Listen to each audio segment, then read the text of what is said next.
Hello, you are welcome to Employment Law class. We look at Section 4 of Unit 4, Intention to Contract or Create Legal Relation and Certainty of Terms. Session Objectives. By the end of this session, you should be able to explain what is meant by intention to create legal relation and certainty of terms. State the reason why it is important to create legal intentions. Intention to create legal relation simply means that your readiness to be bound by the contract or for the contract to be enforced at the law court. So it defines as intention to enter into a binding contract. So when one party fails to comply with the provision, the other party can bring action against him at the court. Intention to create legal relation can be determined by the importance of the agreement and by the fact that one of the parties acted in reliance to it. How do we determine the intention of the party? We use what we call the objective test. The objective test simply means that per the fact of the case, what conclusion will a reasonable man arrive? Will a reasonable man conclude that on the fact of the case, the parties intend to create legal relation, that the parties intend that the contract should be binding, so that if one of the parties fails to perform his side or her side of the obligation, the other person can bring action to the court to enforce his or her right. Now, the intention must distinguish from a mere path or where there is a clause especially excluding their intention. So sometimes parties may enter into a contract, but they will put in the contract that with this particular contract, you don't want to enforce it if one of the parties breaches the terms of the contract. Now, why there is a need for intention to create legal relation? One, if there is no intention to create legal relation, parties will not enter into a contract. Two, if there is no intention to create legal relation, the contract will not be enforceable, binding, and illegal. If there is no intention to create legal relation, then parties cannot sue. And the last one, the contract may become a mere promise. So it's because of these reasons that we try to create legal relations so that we can enforce the contract, we can enter into serious contract. It will not just be a mere promise. We can see if the other party fail to perform his side or her side of the contract. Let's now discuss the intention to create legal relation in domestic agreement. So in the domestic agreement, we are talking about agreement between husband and wife, children and their parents, those kind of agreements. The presumption is that the parties do not intend to create legal relation.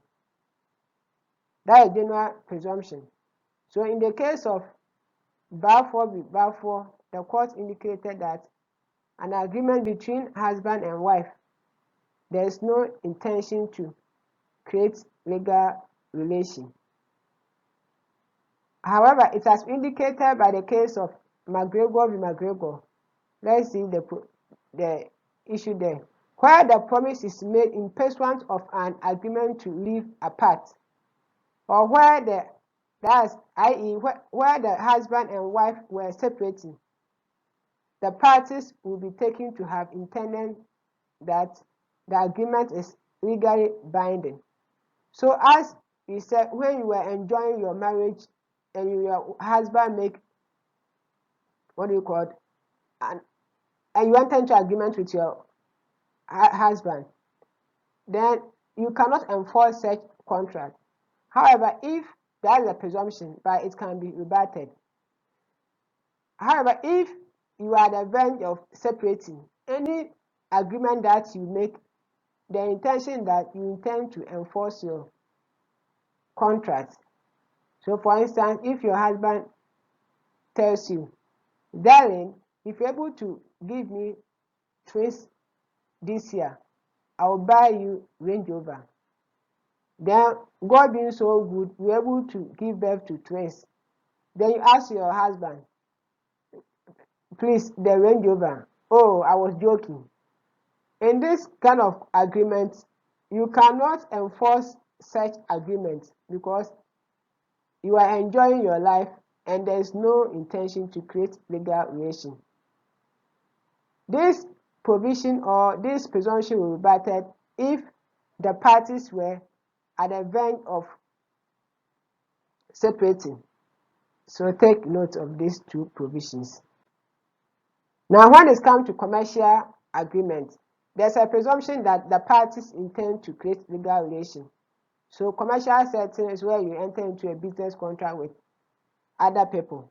Here, the presumption that there's intention to create legal relation, and if any of the parties fail, what the innocent party can sue the one who has breached the contract.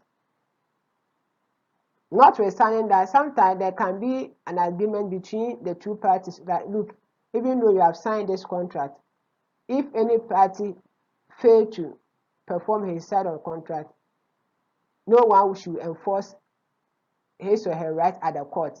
And with that one, the contract will not be enforced at the court, as there will be no intention to create legal relation. Now let's look at certainty of terms. This means that terms must be stated so that a reasonable person is capable of understanding the terms. So the term should be certain, should be clear, it should be void of any ambiguity. There must be clearly stated, so the terms must be clearly stated so that the court will understand to ascertain the intent of the parties and enforce it. So when the terms are too vague or uncertain, it's very difficult for the court to enforce, and the court has to do necessary implication to ascertain the intention of the parties. You should also understand that the vagueness or uncertainty in contract can be qualified as follows: the custom and trade usage and the reasonableness of the term. So if you are not able to make your term certain, then you allow the court to make certain implication by considering what is reasonable and what is not reasonable, the custom in that profession or trade. Session summary. In this session, we have attempted to explain what is meant by intention to create legal relation and reasons why there is a need for legal relation to be created. We also try to explain what is meant by certainty of terms and how vagueness and uncertainty in a contract can be qualified. Thank you and have a nice day.